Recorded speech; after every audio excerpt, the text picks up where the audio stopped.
இந்த விளக்கத்தில் உள்ள உள்ளடக்கம் கல்வி மற்றும் தகவல் நோக்கங்களுக்காக மட்டுமே. இன்னைக்கு நவம்பர் 4ஆம் தேதி இந்திய பங்குச்சந்தை ஏன் இவ்ளோ பெரிய சரிவை சந்திச்சுது? சென்செக்ஸ் நிஃப்டின்னு எல்லாமே செக்கச்சவேன்னு இருந்துச்சு. என்னதான் ஆச்சு? வாங்க இன்னைக்கு இந்த பெரிய வீழ்ச்சிக்கு என்னென்ன காரணங்கள்னு நம்ம ஆழமா பார்க்கலாம். இந்த வீடியோல நாம என்னென்ன பார்க்க போறோம்னா, முதல்ல இன்னைக்கு மார்க்கெட்டோட நிலவரம் என்னன்னு நம்பர்ஸ்ல பார்ப்போம். அப்புறம் இந்த சரிவுக்கான முக்கிய காரணங்கள் என்னென்னு தெரிஞ்சுக்கலாம். அதுக்கப்புறம் எந்தெந்த செக்டார்ஸ் ஸ்டாக்ஸ் அடி வாங்குச்சுன்னு பார்க்கலாம். எக்ஸ்பர்ட்ஸ் என்ன சொல்றாங்கன்னு கேட்டுட்டு கடைசியா இன்னைக்கோட டேக்அவேஸ் என்னன்னு பார்த்து முடிச்சிடலாம்.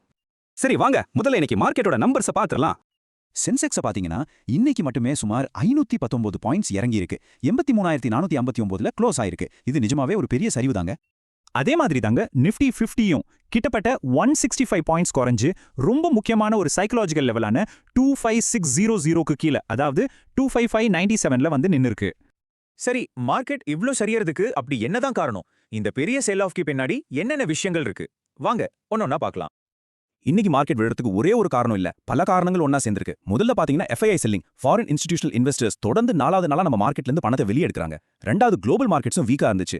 ஆசிய சந்தைகள், அமெரிக்க ஃபியூச்சர்ஸ் எல்லாமே டவுன்ல தான் ட்ரேட் ஆச்சு. மூணாவதா நம்ம கம்பெனியோட குவார்டர்லி ரிசல்ட்ஸ் அது ஒரு மாதிரி மிக்ஸ்டா வந்ததால இன்வெஸ்டர்ஸ் கொஞ்சம் ஜாக்கிரதையா இருந்தாங்க. அது மட்டும் இல்லாம கொஞ்ச நாளா மார்க்கெட் நல்லா ஏறினதால நிறைய பேர் ப்ராஃபிட் புக் பண்ண ஆரம்பிச்சாங்க. குறிப்பா ஐடி மெட்டல் ஸ்டாக்ஸ்ல பெரிய செல்லிங் பிரஷர் இருந்துச்சு. கடைசியா அமெரிக்காவோட வட்டி விகிதம் பத்தின ஒரு நிச்சயமற்ற தன்மையும் மார்க்கெட்டை கீழ் எடுத்துருச்சு. இப்போ நாம இன்னும் கொஞ்சம் டீப்பா போய் எந்தெந்த செக்டார்ஸ் எந்தெந்த ஸ்டாக்ஸ்லாம் ரொம்ப அடி வாங்குச்சு, எது எது இந்த சரிவுலையும் தாக்கு பிடிச்சு நின்னுச்சுன்னு பார்க்கலாம். இங்க ஒரு இன்ட்ரெஸ்டிங்கான விஷயம் என்னன்னா, மார்க்கெட் மொத்தமா விழுந்தாலும் Titan, Bharti Airtel, Bajaj finance மாதிரியான சில பெரிய ஸ்டாக்ஸ் கிரீன்ல க்ளோஸ் ஆயிருக்கு. ஆனா இன்னொரு பக்கம் பாத்தீங்கன்னா power grid, Tata Motors, Tata steel, Maruti Suzuki மாதிரி ஹெவி வெயிட் ஸ்டாக்ஸ்லாம் பெரிய நஷ்டத்தை சந்திச்சிருக்கு. செக்டர் வைஸ் பார்த்தோம்னா நிஃப்டி மெட்டல் கிட்டத்தட்ட 1.5%, நிஃப்டி ஐடி 1%க்கு மேலேயும் விழுந்து மார்க்கெட்டை நல்லாவே கீழே எடுத்துச்சு. ஆனா இந்த சரிவுக்கு நடுவுலையும் நிஃப்டி கன்சியூமர் டியூரபிள் செக்டர் மட்டும் பாசிட்டிவா ஒரு 0.39% உயர்வோட முடிஞ்சது உண்மையிலே ஆச்சரியமான விஷயம் தான். சரி, இந்த சரிவை பத்தி எக்ஸ்பர்ட்ஸ் என்ன நினைக்கிறாங்கன்னு கேட்கலாமா? வாங்க பார்க்கலாம்.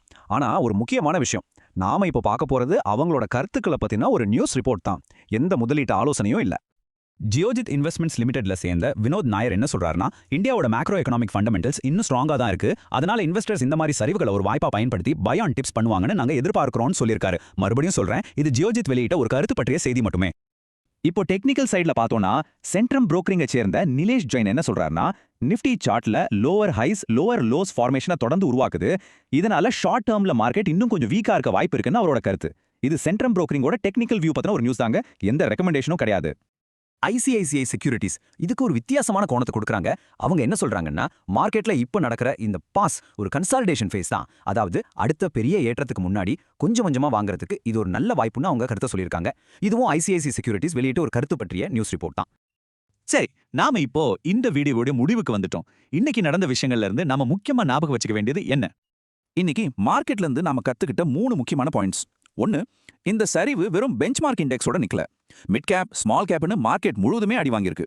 2, இந்த வீழ்ச்சிக்கு முக்கிய காரணம் வெளியிருந்து வந்த பிரஷர் தான். அதாவது குளோபல் மார்க்கெட்ஸும் தொடர்ச்சியான FII செல்லிங்கும் தான். 3, எக்ஸ்பர்ட்ஸ் மத்தியிலே ஒருமித்த கருத்து இல்ல. சிலர் டெக்னிக்கலா மார்க்கெட் வீக்கா இருக்குன்னு சொல்றாங்க, சிலர் ஃபண்டமெண்டலா லாங் டேர்முக்கு ஸ்ட்ராங்கா இருக்குன்னு நம்புறாங்க. நீங்க என்ன நினைக்கிறீங்க? இந்த காரணங்கள்ல, அதாவது FII selling, global news, company results, இதுல எதை நீங்க ரொம்ப க்ளோஸா வாட்ச் பண்றீங்க? உங்க கருத்துக்களை மறக்காம கீழே கமெண்ட்ல சொல்லுங்க. இதே மாதிரி டெய்லி மார்க்கெட் நியூஸ் உங்களுக்கு வேணும்னா நம்ம சேனலுக்கு சப்ஸ்கிரைப் பண்ணிடுங்க. இந்த வீடியோவை முழுசா பார்த்ததுக்கு ரொம்ப நன்றி. அடுத்த அப்டேட்டோட சீக்கிரமே சந்திக்கலாம். இந்த வீடியோவில் உள்ள உள்ளடக்கம் கல்வி மற்றும் தகவல் நோக்கங்களுக்காக மட்டுமே. நான் செபியில் பதிவு செய்யப்பட்ட ஆய்வாளர் அல்லது முதலீட்டு ஆலோசகர் அல்ல. எந்த ஒரு முதலீட்டு முடிவுகளையும் எடுப்பதற்கு முன் உங்கள் சொந்த ஆராய்ச்சியை மேற்கொள்ளுங்கள் அல்லது உங்கள் நிதி ஆலோசகரை அணுகவும். இந்த வீடியோ தரகு நிறுவனங்கள் போன்ற 3ஆம் தரப்பு ஆதாரங்களிலிருந்து வரும் செய்திகள் அல்லது கருத்துக்களை புகாரளிக்கலாம். ஆனால் இது அவர்களின் கருத்துக்களுக்கான ஒப்புதல் அல்ல.